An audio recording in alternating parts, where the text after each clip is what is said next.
سلام عزیزای دل، دوباره باز خوش آمدین با یک ویدیو جدید. امیدوار هستم خوب و جور و صحتمند باشین. در این ویدیو میریم طرف آموزش و ساخت 0 تا 100 توربو. توربو برای موتورسایکل 125 150 200 در کلگیش قابل نصب است. طریق ساختنش بسیار آسان است.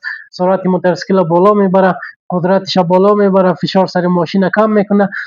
حتما تا آخر ویدیو را همراه ما باشین. اگر ویدیو خوشتان آمد لایک ویدیو یادتان نره. در بخش کامنت هم نظر، پیشنهاد، انتقادتان حتما همراه ما شریک بسازین. برای ویدیوهای بیشتر هم چنل را سابسکرایب کنین. در آخر ویدیو حتما براتون تست میکنم، نصب میکنم. در موتورسایکل خودتان ببینین چطور کار میکنه و چطور نمیکنه.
خب عزیزای دل، همونطور که براتون گفته بودم توربوی ما آماده شد.